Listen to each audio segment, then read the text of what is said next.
संसार के सबसे बड़े आश्चर्य संबंधी प्रश्न का उत्तर देते हुए धर्मराज युधिष्ठिर ने कहा था, संसार का सबसे बड़ा आश्चर्य यह है कि नित्य प्रति दूसरों को मरते देखकर भी मनुष्य अपनी मृत्यु में विश्वास करने को तैयार नहीं होता। वह समझता है कि और कोई भले ही मरे पर वह सदा सर्वदा धरती पर बना रहेगा। निःसंदेह यह एक बहुत बड़ा आश्चर्य है कि नित्य प्रति अनेकों को मृत्यु मुख में जाते देखकर हम अपने संबंध में मृत्यु को अवश्यंभावी मानने को तैयार नहीं होते। हर मनुष्य जो अपने पूर्व पुरुषों की एक लंबी परंपरा में चला आ रहा है और यह जानता 125 है कि उसके पूर्व पुरुष उसी की तरह इस पृथ्वी पर विद्यमान थे, पर आज उनमें से कोई भी नहीं है। सभी मृत्यु के मुख में समाकर इस धराधाम से नाता तोड़ गए। पूर्व पुरुषों की इतनी लंबी श्रृंखला जब मिटती चली आई है, तब हम में ही ऐसी कौन सी विशेषता है कि मृत्यु पूर्व पुरुषों की तरह एक दिन हमको भी अपना मेहमान न बना लेगी।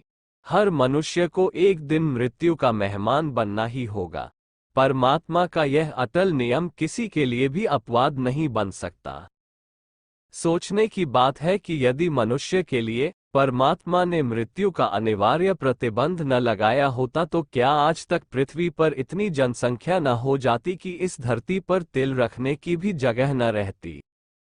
तब कहाँ तो मनुष्य रहता, कहाँ खेती करता और कहाँ जीविका के अन्य साधन स्थापित करता। वह अनंततम जनसंख्या क्या खाती, क्या पीती और क्या पहनती। आज जब मृत्यु का अनिवार्य प्रतिबंध लगा हुआ है, हजारों लाखों मनुष्य नित्य संसार खाली करते जा रहे हैं, तब तो जन संकुलता की वृद्धि ने मानव समाज के सामने भोजन, वस्त्र तथा निवास की समस्या विकट रूप में खड़ी कर दी है। यदि मृत्यु का प्रतिबंध न रहा होता तो इस संसार, इस मानव समाज की क्या दशा हो जाती, इसकी कल्पना भी नहीं की जा सकती। और यदि आज भी यह प्रतिबंध उठा लिया जाए तो कुछ ही समय में हम सब की क्या दुर्दशा हो जाए, क्या इसका अनुमान कोई कर सकता है। जब मरने का भय हर समय सिर पर सवार रहता है, साथ ही किस समय मृत्यु आ सकती है इसका भी पता नहीं, तब तो मनुष्य अपने लिए न जाने कितना संग्रह करता रहता है। वह सब उसे किसी समय भी छोड़ देना पड़ सकता है। दिन रात चोरी, मक्कारी, ठगी, छीना झपटी, शोषण आदि कुकृत्यों द्वारा दूसरों को दिन रात रिक्त करने में जुटा रहता है। यदि उसे अमरता का आश्वासन मिल जाए तो लिप्सालु मनुष्य कितना प्रचंड पिशाच बन जाए ये कह सकना कठिन है। मृत्यु की अनिवार्यता की स्थिति में तो मदोन्मत्त व्यक्ति नित्य नए ध्वंस रचता एक दूसरे को खा जाने की कोशिश करता रहता है। सदाजीवी होने पर उसकी उद्धतता न जाने क्या कर डालती। संसार में हर और हर समय केवल रक्तपात ही होता दिखाई देता। न कहीं कोई मनुष्य शांतिपूर्वक सृजन करता दिखाई देता और न भजन करता। यदि मृत्यु न होती तो पुराने स्थान छोड़ते नहीं और नए उन्हें पाना चाहते। इस स्थिति में हर समय नए पुराने का संग्राम छिड़ा रहता। पिता पुत्र को और पुत्र अपने पुत्र को अपना स्थान अथवा उत्तराधिकार देने को तैयार न होता। लोग अपने अनंत जीवनयापन की आवश्यक वस्तुओं में से एक कण तक अपने आश्रितों अथवा संतानों को देने में झिझकते। आत्मयापन की चिंता एवं आवश्यकता के दबाव में लोग कितने स्वार्थी एवं कितने संग्राहक और कितने कृपण हो जाते, क्या किसी प्रकार इसका अनुमान लगाया जा सकता है। चिरस्थायी जीवन पाकर मनुष्यों में एक दूसरे के प्रति त्याग, सहानुभूति, सौहार्द, सहयोग, सहायता, स्नेह, सौजन्य एवं आत्मीयता का कोई भाव रहता, ऐसी आशा नहीं की जा सकती। संसार में जो नवलता एवं नवीनता के दर्शन होते हैं, जिस सरसता एवं सुंदरता की अनुभूति होती है, वह सब पूर्वापूर्व के गमनागमन की प्रक्रिया के कारण ही दिखाई देती है। यदि इस पावन प्रक्रिया का प्रभाव न रहा होता तो पट परिवर्तन के अभाव में विश्व रंगमंच पर चलने वाला ये जीवन नाटक एक रसता, एक रूपता एवं एक दृश्यता के कारण कितना नीरस, कितना अरुचिकर, कितना अप्रिय, कितना बोझिल और कितना असह्य हो जाता। इसका उत्तर मनुष्य अपनी नव रुचि एवं परिवर्तन प्रिय वृत्ति से पूछ सकता है। जीवन के किचित समय में ही मनुष्य न जाने कितनी बार, कितनी तरह की आधी व्याधि, इति भीति, दुख, दारिद्र्य एवं शोक संतापों का शिकार बनता रहता है और कष्ट क्लेशों से घबराकर मृत्यु मांगने लगता है। यदि उसे समापन शून्य निर्विराम जीवन मिल जाए तब उसकी यातनाएं कितनी दीर्घ जीवनी हो सकती हैं। क्या मृत्यु से द्वेष मानने वाले मनुष्य कभी इस पर विचार करते हैं? संसार में मनुष्य अपनी बारी में जो कुछ सुख, शांति, साधन, सुविधा अथवा रसानुभूति पा रहे हैं, अथवा जो अपनी बारी में पा चुके हैं और जो आगे पाएंगे, वो सब मृत्यु के अनिवार्य प्रतिबंध के कारण ही संभव हुआ और होगा।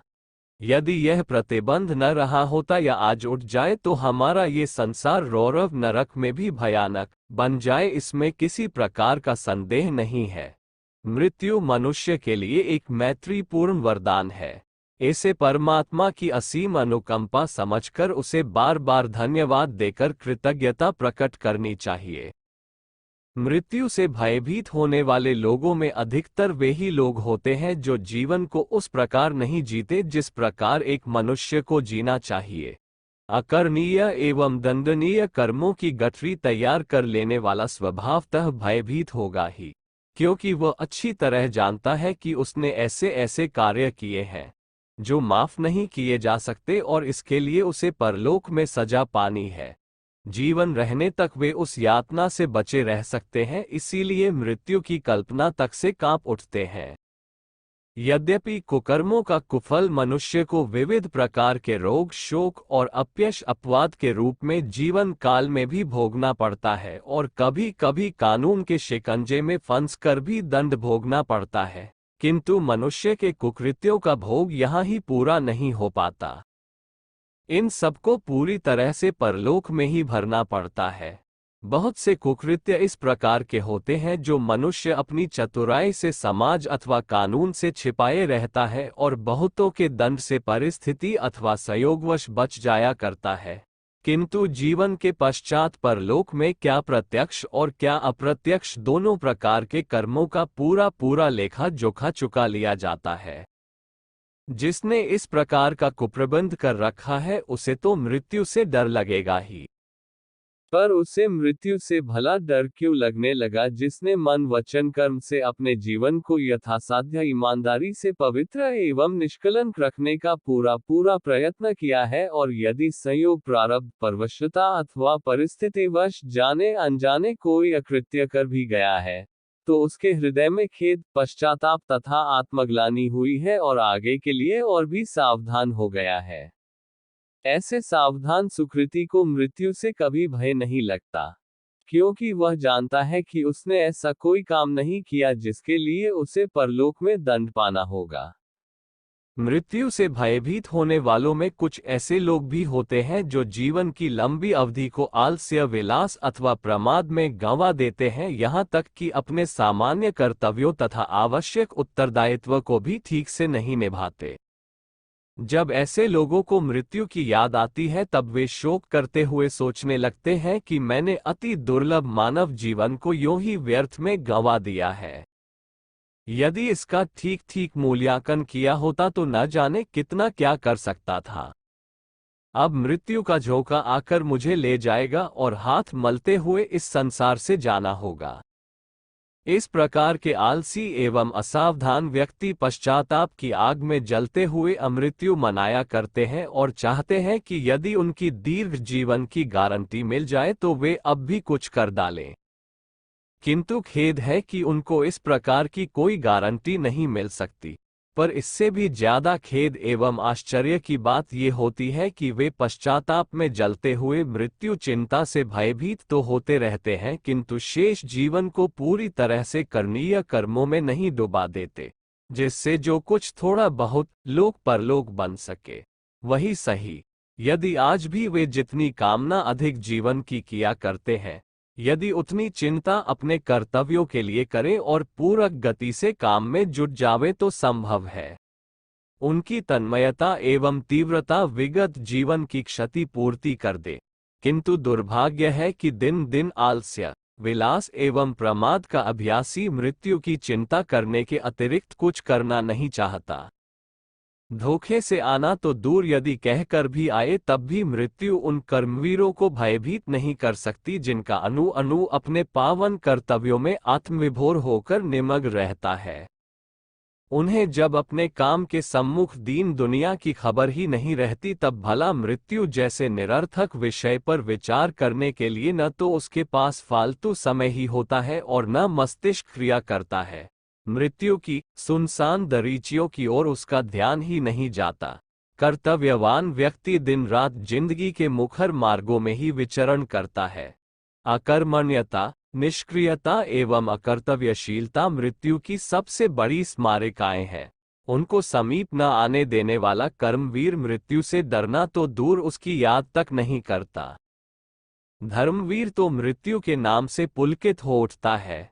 जिसने सत्कर्मों द्वारा सुकृत की पूंजी जमा कर रखी है, धर्म धन का संबल संचय कर लिया है, उसके लिए मृत्यु तो परलोक का निमंत्रण होता है, जहां उसके सत्कर्मों के पुरस्कार मिला करते हैं। जिसने अपने जीवन में परमार्थ पुण्य का पथ प्रशस्त किया है, अध्यात्म का चिंतन एवं परमात्मा का स्मरण किया है, उसकी आत्मा तो स्वयं ही शरीर बंधन से मुक्त होने के लिए व्यग्र रहती है। वह सोचती है कि कब उसकी शरीर यात्रा समाप्त हो और कब वह पिंजड़े से टूटे पक्षी की तरह मोक्ष की ओर उड़ान भरे। अडिग, अनिवार्य एवं आवश्यक सत्य मृत्यु से डरना क्या, बल्कि उसकी कल्पना से तो मनुष्य को अधिकाधिक सक्रिय होकर अपने लोक परलोक को बनाने के लिए तीव्र से तत्पर हो जाना चाहिए। उसे अपने सुकृत कार्यों को ये सोचकर बढ़ा देना चाहिए कि न जाने अतिथि, अनाहूत एवं अपूर्व ज्ञात मृत्यु किस समय आ जाए। उसके आने से पूर्व वह सब कुछ कर ही डालना चाहिए जो कि हमें करना है और हमारे करने योग्य है।